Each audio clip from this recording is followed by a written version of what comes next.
Hello, everyone, and welcome to TheoCon Thursday. TheoCon is where theology meets pop culture, where the sacred meets the secular, where faith meets fiction, and hopefully on today's discussion, where the holy meets horror.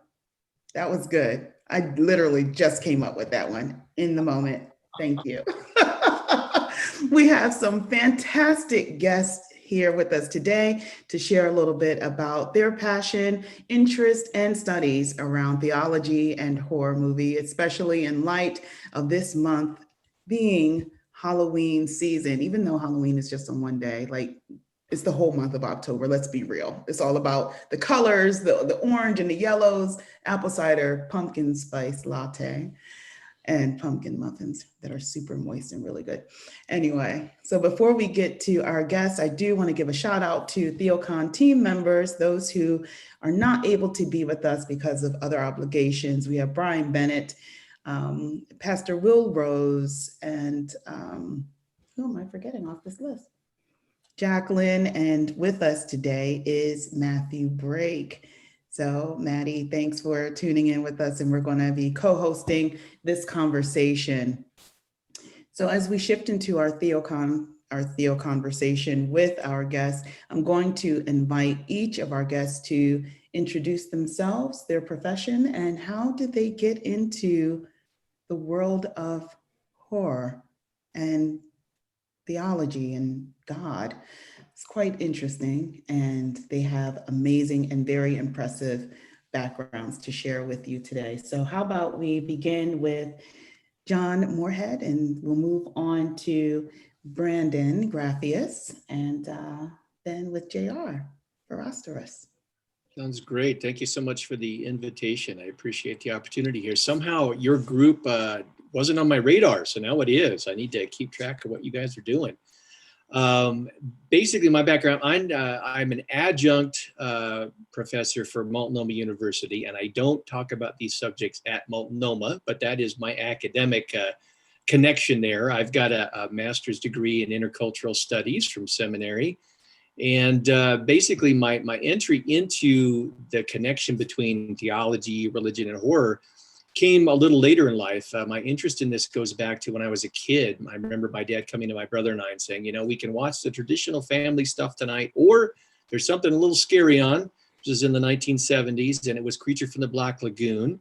And I watched it, and I had a combination of fear and great attraction to it at the same time. And that opened up the floodgates for interest. And back during the 1970s, they had to fill airtime, and they filled it with a lot of what I thought was cool stuff, 1950s sci-fi horror and Universal horror classics and Hammer films. And I found my local Northern California TV horror host on Friday and Saturday nights, and he filled that niche from my brother and I into the wee hours of the morning. And later on, I'd be probably late high school, 18, 19 kind of thing. I became a Christian, but I was associated with a very conservative strain of Christianity. And those around me said that my interests in horror and such things were not compatible with my faith. And so I very reluctantly let it all go. In fact, I had built up as a young teen a collection of science fiction, fantasy, and horror memorabilia.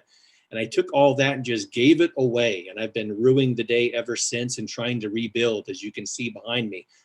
But as I rethought it over the years, I thought, well, why is that? Because I kept running into theological and religious themes, not only in science fiction and fantasy, but in the biblical tradition itself and within my Christian community. And so I eventually reconnected dots and started pursuing academically. I discovered others were pursuing this, and I started digesting their books. And to make a long story short, I've been able to make my own contribution through articles and books and book reviews and edited and co-edited projects, including partnership with good folks like Brandon and Matthew. So if folks want to find out more, then go to my my blog, theofantastique.com, and learn more. Wonderful. Thank you, John. And also thank you for spelling out where we can keep in touch with you and follow your works. So I appreciate that. Brandon. Thanks so much for having me on, Shana. I'm really honored to be a part of this conversation. I'm Associate Professor of Biblical Studies at Ecumenical Theological Seminary. It's in an old Presbyterian church in downtown Detroit. The neighborhood has certainly changed over the last couple of decades. Right now, you look out the front window of the seminary and you see Little Caesars Arena across the street. So I teach Old Testament and Hebrew and try to sneak monsters in whenever I can. I'll be teaching an elective in the winter that's called The Apocalypse from Daniel to the Walking Dead, where we start with the biblical tradition, move into New Testament texts like the book of Revelation, and then move into popular culture today. So I've always been interested in how the biblical text not only shows our hopes, but also our anxieties.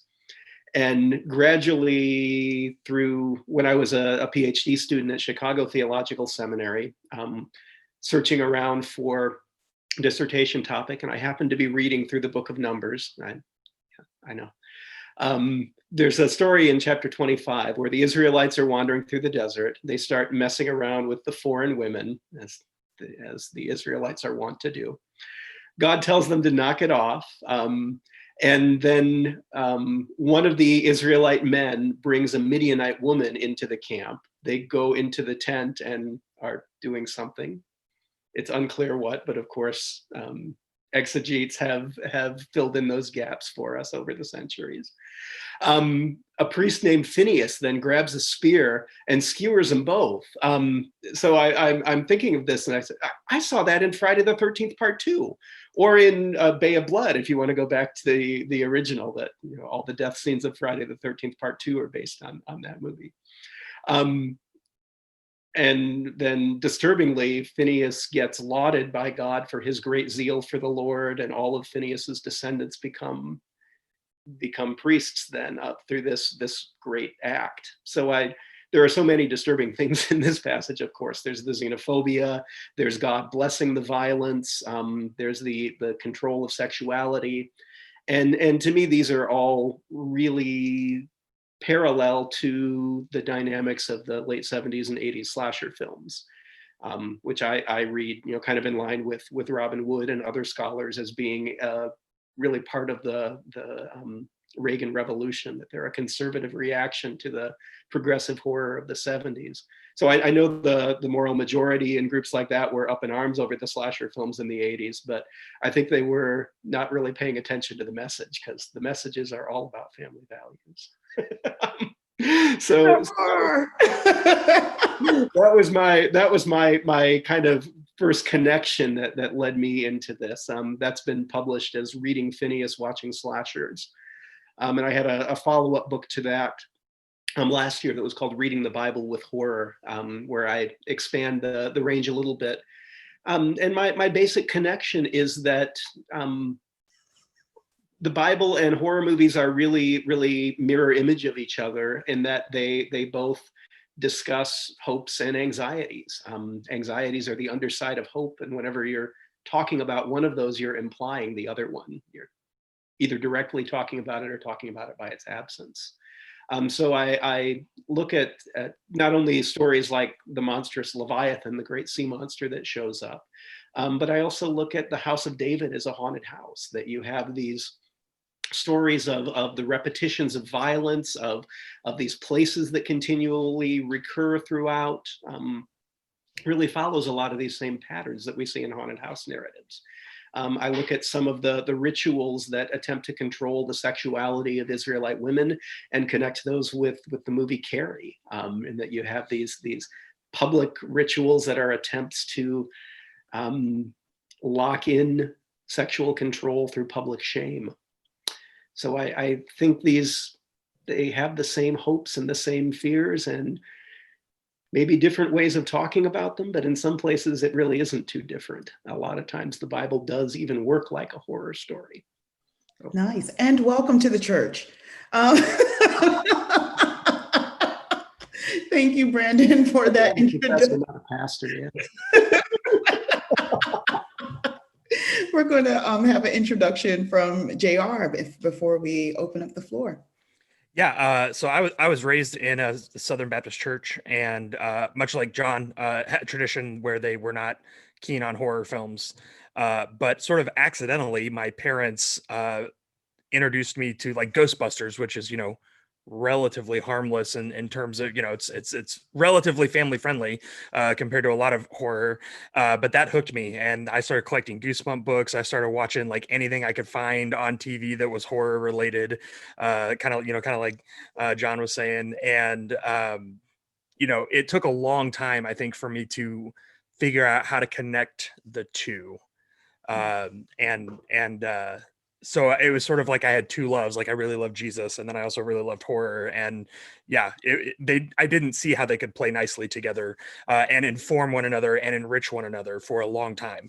But I think there's a book called Monsters in America by a guy named Scott Poole that was kind of my first introduction to really critically reading horror. A lot of the stuff Brandon was talking about with slashers and what's going on in them, and how to read them, in cultural context and things like that. Because I was growing up when all these were coming out, and Nightmare on Elm Street 4 was on USA all Saturday afternoon, over and over and over, cut up by the commercials and heavily edited, and so yeah, being able to go back and read those in context, and of course now living in what a lot of people are heralding is like a new golden age of horror, where we have horror all over television, tons of horror films coming out that are everything from the schlocky, fun B, C, or D movie level to really, I mean, I hate the term prestige horror, but whatever, prestige horror. So, and yeah, I love watching those, and then having those good conversations about what is this film saying, and then yeah, are there similar conversations happening in Scripture,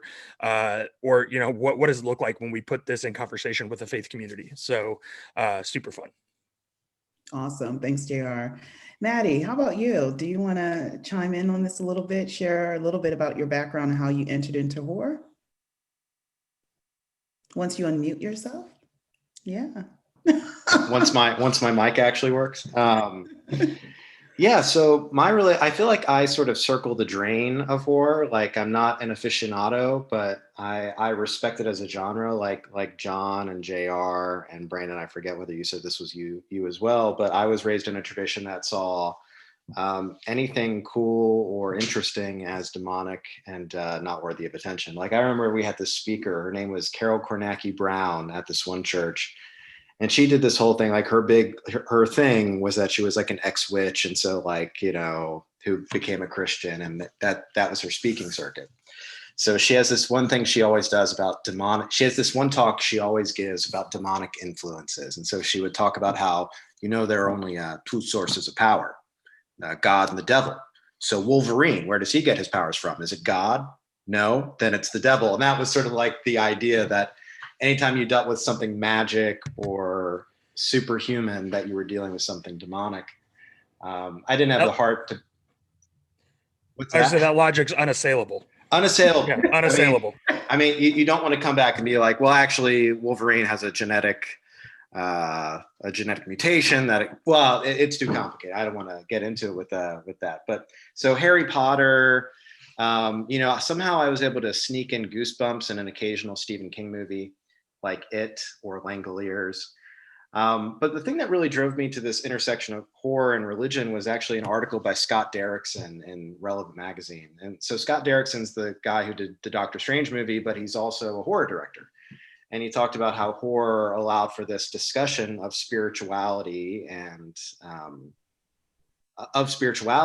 in a very secular, materialistic age that sort of sees the world as disenchanted. So horror, for me, is a part of a larger conversation about this idea of enchantment, that the world is a place full of significance and spirits and more than just dead matter.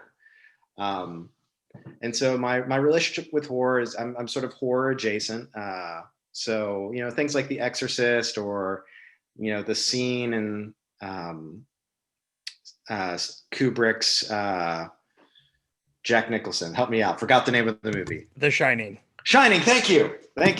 Obviously, you can tell I'm a big fan, but that scene where the lock turns and like you have this moment of, the supernatural entering the world and the way that makes us uneasy. And I think it's an interesting conversation to have, which is why, while I'm not a horror aficionado, I have reached out to horror aficionados like Brandon and John to do some books for the different things I'm a part of, because I know that the conversation is there and needs to be had.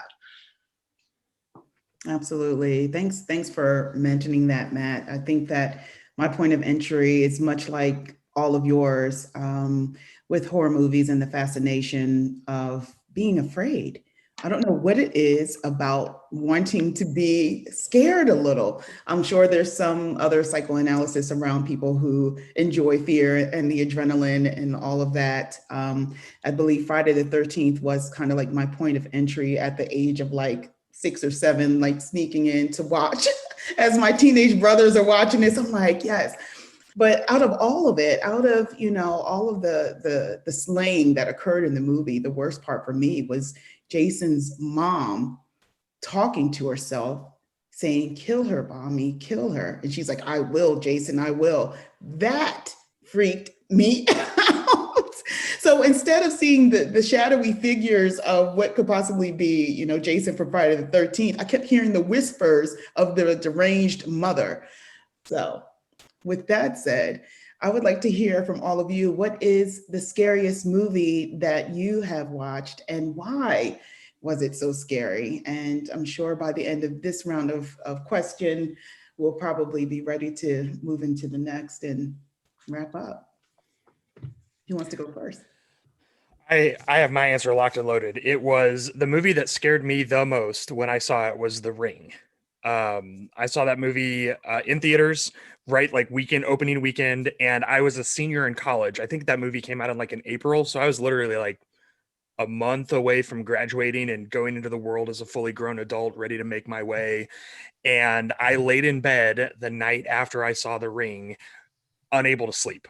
And I was just like, my bed faced my closet. So like, I'm just laying in bed looking at my closet, and like 49% of my brain was like, you're a grown man. It was just a movie. Go to sleep. You're embarrassing yourself. But the 51% of my brain was like, if you close your eyes, she will melt your face off. Like, don't do it. And so I literally laid awake until like 3 or 4 in the morning, just unable to sleep. And I think it's because, well, one, The Ring is Japanese horror. And so Japanese, because it's a completely different culture, it has different anxieties, to Brandon's point. And so it has a different logic that it operates by. In Western horror, there are rules that if you follow them, you can survive, which Scream deconstructed so masterfully, right? And the moment in The Ring that got me was when they, spoilers for The Ring, when they take the girl, take Samara out of the well and give her a proper burial, and the mom's riding home, with her son, and she's like, it's okay, I set her free. And the kid's like, you did what? Like, mom, she never. And I was like, oh no, like what? And so I think what it was for me was the idea that now there are no rules, or the rules that we thought we had are not the real rules that this is operating by. And so how do I know how to be safe, right, if there are no rules? So I think, again, if you want to tie that back into religion, right, like a lot of people look at religion as like, show me the rules that I can follow so that I can be safe from whatever, bad karma, going to hell, whatever. And The Ring, I think, very masterfully like pulled the rug out from under that and said, what if the rules you think are not the right rules? And that was like a viscerally terrifying thought for me. That is powerful. And John, I know that we're pressed for time for you. I would love for you to either respond to the question or to respond to some of the things you heard JR share. Sure. For me, even though I know we've had tons of zombie films and we've upped the gore level and everything else, for me, it goes back as a young person in the 1970s watching the original Night of the Living Dead. I remember it was on television, and I started watching it as a part of the creature features in Northern California.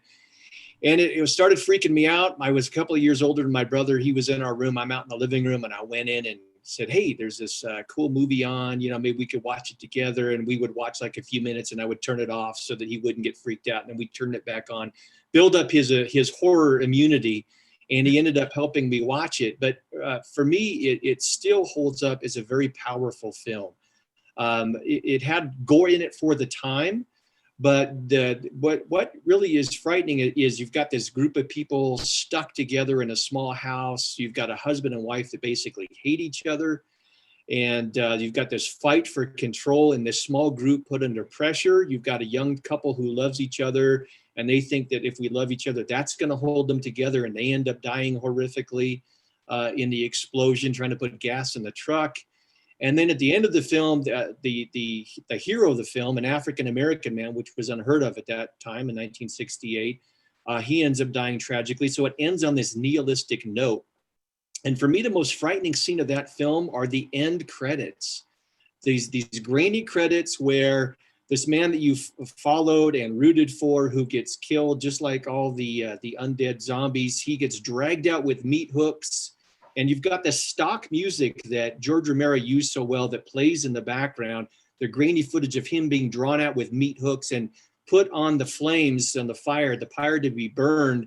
And the camera, one of the cuts there of the stills is him being burned right next to one of the zombies that you first encounter in the graveyard in the film. And so it's got these not only family dynamics, a deteriorating family of the 1970s, but race issues. And it ends on this note, this bleak note of nihilism. I'm going to cheat a little bit here very quickly and say a close runner up is The Mist, which also ends on a nihilistic note, where these people, despite all odds, they decide to flee, and they're in the mist, and they decide, you know what, we're going to take our own destiny in our hands. And there's one gun with enough bullets, and one guy says, I'll go ahead and put bullets in the head of everybody. And he gets out and waits for his own fate after pulling the trigger on even his own son, only to be rescued by the military. I mean, I know a lot of folks hate the ending because it violates a lot of rules of writing. You don't kill off your heroes, right? I thought it was brilliant in that it dealt not only with the same internal dynamics of people in the store going at each other under pressure, but it also ended on a note of extreme nihilism. So for me, that would be my favorite. I love that. You all are inspiring, like a redo on this for real, like ethics of horror, breaking all the rules. Brandon, how about you? Yeah, I was really intrigued that both John and JR mentioned being terrified by something that broke the rules. I think it was Wes Craven that said, or made some comment about how for a really good horror movie, you can't feel like the director has your best interest at heart as an audience, that you can't really trust the director. I think that's true. The Ring was one that kept me awake at night. I think largely for me, whatever scares you is contextual. The Ring came after this period of kind of a more or less a wasteland of horror movie in the 90s. I don't think we'd seen anything really scary for a long time, maybe the Blair Witch. So I wasn't expecting it. The one that I'll add into the conversation is actually Sinister. I think JR mentioned Scott Derrickson. He directed that one, 2012 movie with Ethan Hawke. So the context for me, I was in grad school working on my PhD. I had a big paper to finish up. My wife tried to do something nice for me and take the kids away for a camping trip that weekend so I could work on this paper and really immerse myself into it. So I've been working all day. I'm here to take a break, and maybe feeling slightly guilty that my wife is off watching the kids and here I am watching a horror movie. And I happen upon this horror movie that's about a writer who, he's a true crime writer, and he has not told his family, but he has moved them into the house where the last family died so he can research it for his book. So he is sacrificing his family for his writing, which I could not help but feel, too close for my... Every writer feels that way. Like, well, I could have a happy family life or sacrifice my family. Sinister plays so heavily on the guilt of not only sacrificing your family as a writer, but the very guilt of watching horror movies that I think, especially those of us who grew up in religious traditions, we feel and we maybe haven't completely discarded. In Sinister, like The Ring, this curse passes along as you watch these homemade videos of the families being killed. So I think we all feel that guilt of watching horror movies. In the book I'm working on right now, it's called The Monster in the Pews. I connect that with places in the Bible where looking is dangerous. David looking at Bathsheba. Looking really is dangerous. So I think there is something about, yeah, watching horror movies is dangerous. The religious critique that says this is not healthy, it's not entirely wrong. There is some truth in there.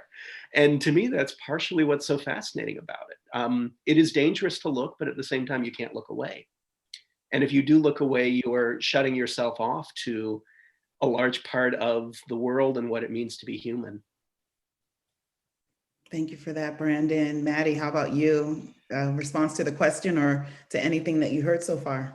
Yeah, this isn't quite the same as the fear of breaking the rules, but I do feel like the thing that always disturbs me about horror is the seemingly unassailability of evil. Like evil always seems to win. Like even when the good guys think they win, the villain comes back. And like the way that within horror sequels, the survivors from the previous episode die in the next episode at the beginning. Like there's something about that triumph of evil that I think unsettles me. I think the first movie I really felt that with was Phantasm.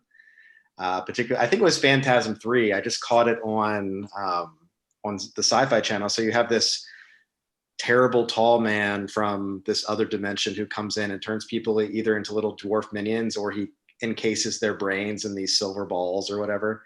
But like the third movie starts with like, the second movie ends with the hero and the girl getting like pulled back with this glass breaking and the car that they were in exploding. And so you end up finding out like two of the guys survive, and the girl, like she's dead and her face is getting gnawed off. And then later on, her head is brought to the terrible tall man who just sort of looks at it and then looks at the main character. Like just that sinisterness of evil that like you thought you were going to win, and yet I've triumphed. Same thing, actually, the other movie, I'm going to cheat like John. The other movie that disturbed me was probably Nightmare on Elm Street, particularly the scene where Johnny Depp gets sucked into the bed and then just there's that explosion of blood out of the bed. There was something in that just grossed me out the first time I saw it. Like the idea that not only did the bad guy get a hold of this kid, but like his being is just annihilated. Like he is shredded and turned into stew. And there was just something that really disturbed me about that. And at the time, I think I was going through this existential dread, anxiety. And so like just that sort of tenuousness of our being, just being able to be overcome, shredded, manipulated, desecrated by evil. And the way that evil seemed to be unstoppable is something that always has disturbed me about horror. I totally agree. I'm thinking about something you just said in terms of just the whole thought of being annihilated. And I think it goes back to some of what was shared earlier about the whole psychoanalysis of horror movies. And for me, that entails having the rules, having the guidelines. And I'm learning so much from this conversation because I never factored in unique cultural anxieties. When we're watching The Ring, or if you're watching Ringu, or whichever version of that, or even what are the rules around children in horror movies? For me, when I watch Pet Sematary, that messed me up. I'm like, wait a minute, children are supposed to be off limits, don't harm the pregnant women, don't harm the children. But when they are either possessed or struck by a truck or something like that, it rips away the safety net of expectation. Like this is no longer here. And I find that that's also reflected in reality. When we have these sets of moral standards or moral codes or whatever expectations, and then all of a sudden something horrific happens in our lives, a tragedy of sorts, and it just rips away that sense of being safe. Like, okay, this is a horror movie, I can be a little scared, but this is going to happen. So there's some level of certainty. So I would like to kind of hear some of your responses to that. Like revisiting some of those rules and guidelines in horror, if any. Don't trust the director, as Brandon had shared the quote with us. Have any of you developed that in your work around theology and horror movie, even in thinking about the Bible, right? The Bible is supposed to be holy and sacred, but you enter into it and you have women eating their children, Psalms talking about babies having their heads dashed against stones. It's like, wait a minute, Jesus, what is this? So there is this constant anxiety through the Brandon goes, I need to bow out, guys. I'm sorry Sorry. for time, but you will do an excellent job, and I look forward to seeing the rest of it and listening to your great responses. Thank you again for the invitation. Okay, John, thank you so much for being here with us. Carry on. Thank you. There will be a John-sized hole in this Zoom meeting, I I think. know. Just like in our hearts. So Well, Brandon, you were saying. In some of my work, one of the things I have explored are times where there are kinds of ruptures in that idea of the Bible, that this is a consistent, coherent moral universe, that if we know the rules, we're okay. There's a 2-verse passage in Exodus where Moses is coming back to Egypt and God tries to kill him. There's no explanation given. It's the Hebrew is really difficult. So there's probably something else going on there that hasn't quite come down to us. But even more than that, God tried to kill Moses. So I first of all look at all the scholars who have tried to rationalize this, and how they do backflips to try to preserve God's character. And for me, what's really happening is that sometimes our experience of the divine is that the universe, the world, is random, unfair, threatening, any number of things, incoherent, really. And horror is a place that opens that experience up. So Brandon, on that point, I know in the theology and horror book, there's an essay on Rudolf Otto, because Otto talks a lot about horror, but I think there's something to be said about the way for Rudolf Otto, even God's own holiness, like whatever rules we try to create to sort of contain or moralize his holiness, like God's holiness is almost, well, it's partly it's either beautiful or it's horrific. It's usually both, right?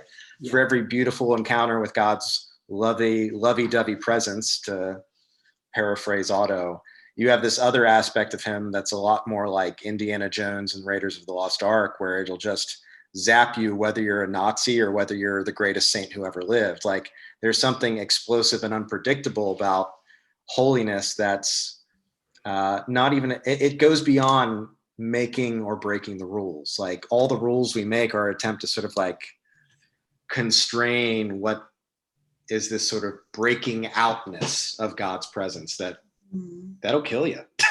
Yeah, and the Raiders of the Lost Ark is a great example of how looking is dangerous. That end scene is, the only way they save themselves is by looking away. There are all sorts of places in the Hebrew Bible where getting too close to God is really dangerous. I mean, you have all these rules about how you have to treat the temple. Only the high priest is allowed to go into the Holy of Holies. You have stories like when the ark is being transported back to Jerusalem and the cart starts to wobble, one of the priests reaches out to steady it and he's struck dead. Because even though he was trying to steady the ark, he didn't follow the rules. So for even me, when Moses went to the mountaintop to speak with God and God said, "You can't see my face, I'll show you my backside." And then when Moses comes down, he's glowing and everybody is terrified of him. They're scared that he had been too close to God. For me, the movie that comes closest to really, well, Sunshine is a good example, where the people are trying to restart the sun. It's kind of a science fiction horror, but it has this constant play with being drawn into the sun, but too much of it is death. One of the officers on the ship is fascinated by being on the observation deck, and he asks the computer how much of the sun he could withstand, and they tell him only, I think it's like 3.1% or something like that. So to me, it feels like we can withstand 3.1% of God for a short period of time and be safe. Before we're like torn apart. 3.1% of infinity is, let me do the calculation. And some of you were talking about different genres of horror as well. Again, that's something only over the past few years I really started to learn, that similar to science fiction, there are all sorts of subgenres in horror movies. I mean, are you all aware of this? Like, how many horror subgenres are there? And what is the name? What are the horror canons? What's the purist or puricism of horror that, I don't know, if one is interested in getting into horror movies or whatever that they should follow? Any recommendations? Yeah, I mean, off the top of my head, you've got like the demonic or, you know, exorcism type films where there's someone is possessed by something else.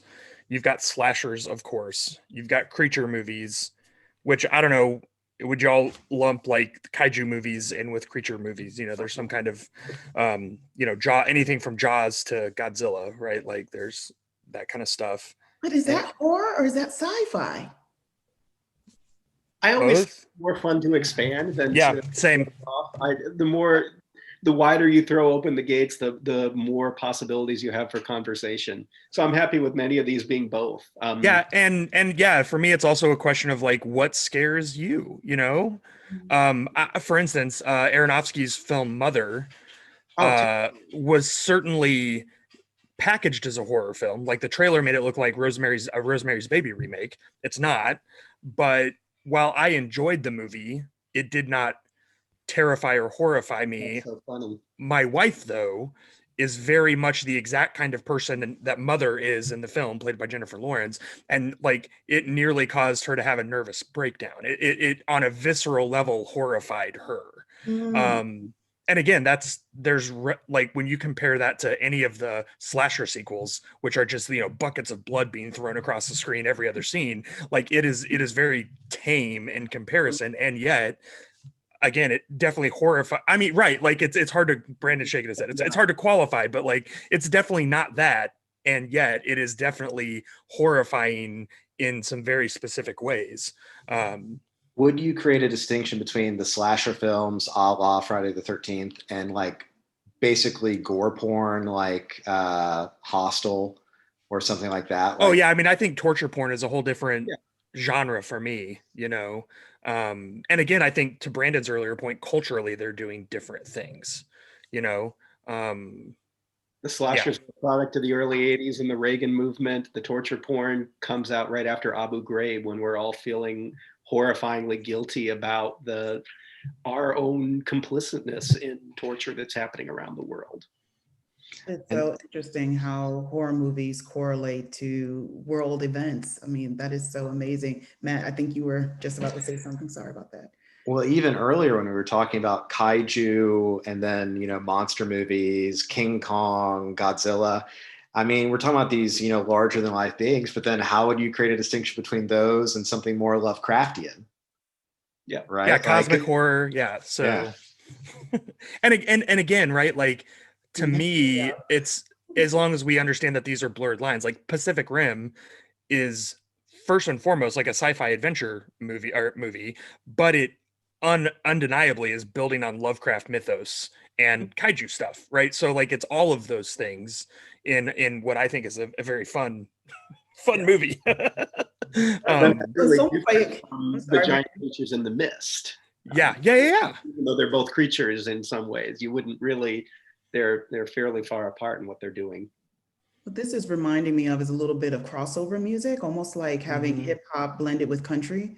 When you when you have like some of these other movies being described as like, I don't know if any of you watch movies on Netflix, but some of the descriptions are ominous, dystopian, dark. I'm like, okay, so is this horror or what? Right. Well, and to Maddie's point, you know, with your music example, there are some very hackneyed mashups that are just they do a disservice to both of the genres that have been mashed up. But then there are some that truly elevate both genres and create something new and almost create an entirely new form to imitate. And I think that's very much true with horror. And that's Like, what we're all looking for when we watch movies, or those movies that create something new to imitate. And yeah. too often we end up watching the Old Town Road of horror movies. I saw what you did there, Brandon. I saw what you did. I was I wanted to circle back to something that Brandon brought up earlier about the way that violence is sometimes authorized and celebrated. One of the things I think Western horror does is authorize violence against people who transgress the boundaries. And again, I think Cabin in the Woods is a very clear and entertaining distillation of this reality, you know, that especially in slashers, but really in all things. I think you go back to The Exorcist and you look at the fact that the girl was possessed because she doesn't have a father figure, and it's not until the father, the literal priest father, comes into the home and creates like this family structure that the unclean spirit is cast out, right? That they authorize in a way violence against those who don't belong or who have made themselves not to belong. And so I think there is a form of puritanical excommunication or even xenophobia. And I was Brandon, I was going back to your you know, the Phineas with the spear, you know, and how depending on who is being slashed, it can be good, or, you know, it can be bad. And we're meant to, again, you know, slashers at the end of the day, like, really uphold the conservative, moral, social family order. Go ahead, Brandon. Sorry. You remember that quip from Stephen King that horror is as Republican as a three-piece suit? Oh my gosh. Yeah. So, and this is something I have brought up a couple of times, and I haven't seen it widespread, so I think I might just be a little bit crazy. But like when I watched Get Out, at the end of Get Out, I couldn't help but wonder if one of these sort of accidentally, one of the things that was being upheld was like sort of a critique or a prohibition of interracial dating. And again, Jordan Peele himself is in an interracial marriage, so I don't think if it's there, it wasn't conscious. But at the end of the day, like, the one guy in the movie who was like, "Don't date the white girl, she's crazy," turns out to be the hero and the guy who was right. Absolutely. Often, I mean, it's a Yeah. good example of even if this is Peele not necessarily saying, making an explicit critique of saying don't be involved in an interracial relationship, these are things that we have anxieties over, and horror is a way to explore them. Yeah. Thank you for that. I just wanted to affirm what you both just said, JR and Brandon.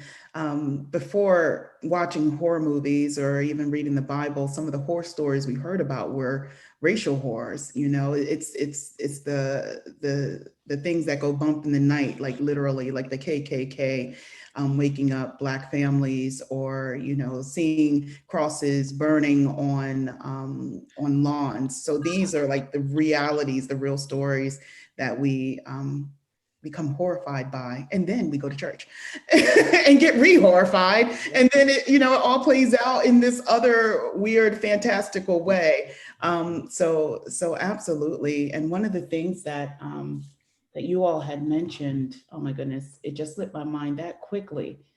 Darn you for having great conversation. Do what I did. Do what I did. Just start saying names, and we'll be like, no, this is what Jack Nick. That thing I was supposed to know just by. Yeah. Are all of you watching Lovecraft Country? Yes. Or any of you? Not yet. I'm getting Not yet. my free trial of HBO next week, so that I Okay, can watch so- it. I wish Hulu. the series was done, so I could watch it all in 1 week for my free So trial. no Although spoilers. I read the book. Shayna, I'd be specifically interested because, you know, what you brought up are like real lived horrors that the Black community in America has experienced throughout American history. And Sure. yet, most horror that has been created has been aimed at white, wealthy, or suburban communities until relatively recently. I mean, again, literally in Lovecraft Country, we actually have some KKK, we actually have some Tulsa Massacre, we actually have some, but it, as far as I am thinking, like, it's some of the first Black centric horror where the film is from the perspective of Black characters. And again, I don't really have a question in this. I think it's important for us to note that the classic Black person is the first person to die in every movie. That's because these are being made from white perspectives for white audiences. Although, have you read Robin Means Coleman's critique? Or she has a really important, I think, nuance of the Black person is always the first to die. Her point is that it's not always first to die. It's always that when you want to demonstrate how really terrifying the monster is, that's when you bring in a badass Black person to get killed. Because that demonstrates how really scary it is. And then in Coleman's views, then you can go on to the really terrifying thing of whether the white people are going to survive. So is that's playing on like the thug archetype of of Yeah. Black people. Like, okay, Yep, absolutely. Yeah. wow, That's in her book Horror Noir, and then they talk about it some in the documentary as well. Oh, we're going to have to talk about this some more at another, seriously. And and when you just mentioned that, JR, it reminds me of what I was going to say. There's this saying that we grew up with, that when a white woman cries, a Black man dies, which we saw embodied in Lovecraft Country. And I'm not going to spoil the plot, but if people tune into it to watch it some more, you will see you'll see how some of that is made manifest in that series in particular. And going back to the other point, JR, that you mentioned about authorized violence and some of the cultural pieces and cultural anxiety is what made me think about that, the authorized violence, that somebody has now trespassed, whether they did it on purpose or not. Now the phantasm or whatever paranormal phenomenon is lurking now has the right to engage this person, annihilate them, or give them some type of strong warning that you do not belong in this house or on this premises. And if you continue to stay, you will die. And so there's like this undergirding theme with that, even in some of the cultural centered horror movies and science fiction films that I've been watching lately. So there's something around that. You all, Brandon, JR, Matt, and John, in his absence, you're giving me so much to think about. I wrote down like 3 pages of notes, just like, I didn't consider that. So authorized violence, I'm holding on to that piece. Yeah. And that's it. Good point. But anyway, I want to thank you all so much for being here. We have a couple of minutes to kind of do like a wrap up. If you all want to go around and share what's going on in your world, your website or vlog or upcoming published works that our audience can tune into. How about you, Brandon? Yeah. Oh, again, thank you so much for having me. Fascinating conversation. Yeah, it's great stuff. My new book comes out on Halloween. It's in the Devil's Advocate series, which are small handbooks that are in-depth readings of one particular horror movie. Mine is on The Witch. With my background in biblical and religious studies, I'm looking at it through the lens of Puritan religious anxiety. And then bringing in all sorts of questions about how the family is treated in horror, how isolation works in horror, which has, of course, become increasingly relevant in 2020. And then my previous works have been really academic, so I think this is more of a crossover book that can be enjoyed by fans and scholars alike. And I'm have my agent shopping around right now a book that I hope will be more of a trade publication for a pretty broader audience that will bring some of these ideas forth. The working title is Monster in the Pews: Watching Horror Movies with a Bible Scholar During the Pandemic. Cool. JR, how about you? Yeah, you can find everything I do online at JR Forasteros. It's just my name, Twitter, Facebook, Insta, everything. And the only super fun thing I'm doing right now is I decided to do a Monster Madness tournament through the month of October, where I just kind of chose 32 horror monsters, everything from Jennifer and Jennifer's Body to the Pale Man and Pan's Labyrinth to, of course, like Pennywise and Freddy and Jason. And my biggest mistake was leaving it up to my internet following to vote, and they are just making the worst decisions. They chose Michael Myers over Jason Voorhees. They chose the twins from The Shining over Samara, several things like that. So we're into round 2 right now. I'm posting one matchup a day, and I am not swaying the votes at all. I'm recording them all. So yeah, if you want to head to my Insta or Facebook stories and vote in those polls, I have a feeling that it's going to be Pennywise versus the alien from Alien in the final round. We'll see. Oh, okay. So yeah, I don't know. Well, 2 very different embodiments of cosmic horror. So we'll see. Again, I'm not sure. It's not up to me. This tournament would look very different if it was up to me. But that's been a lot of fun. And then my regular podcast is the Fascinating Podcast, and so that's 4 authors who do a bunch of different stuff, kind of interviewing and things like that. So I'm trying to recruit Brandon for a Halloween special. So we'll see how that goes. Nice. Thanks for sharing. Maddie, how about you? What's going on in pop and theology? Oh, just typical stuff. There's always, or I at least try to always have fresh content on the blog. So if you're interested in contributing, you can always let me know. The site is popularcultureandtheology.com or just andtheology.com, all one word. So anyone here who'd want to contribute, literally anyone here, anyone. The book series is going fine. There's a new book on sports coming out in November, but then in the docket right now, there's a theology and horror volume coming out that Brandon and John edited. So I know it's in the queue, but I know Roman and Littlefield is recovering from furlough. So, and they've had to restructure some stuff about their editing process, which we don't have to go into, but yeah, so that's coming out. I'm editing books on Game of Thrones. One of these days, right? What's that? We'll get proofs one of these days. Yeah, one of the, I don't know when. I asked. There's also an interesting call for papers on horror comics and religion for the Claremont Religion and Comics series that I co-edit with A. David Lewis that Brandon and John are also co-editing. So, and so that, I think that call for papers is open till December. I have to go back and check. So if you have an idea for religion and comics, then yeah, I'd love to see it. Yeah. Very good. Well, thank you so much. Continue to tune in to TheoCon Thursdays. We've been trying to release them on the third Thursday of the month, but this month is a little special since we just had our convention last month. And I don't remember what next month's theme is, but we will. It might be Kevin Eastman, the creator of the Ninja Turtles. Maybe. Awesome. If so cool. If not, it might be the Bible and hip hop with Travis Harris. So it's a scheduling thing. We'll figure it out. So we should totally wrap the Book of Numbers. We could, or do some sort of thing where we mix country and rap, like I got a pickup truck, but I don't give up. And then, it could be sort of one of those deals. So yeah. Old Town Emmaus Road. Yeah.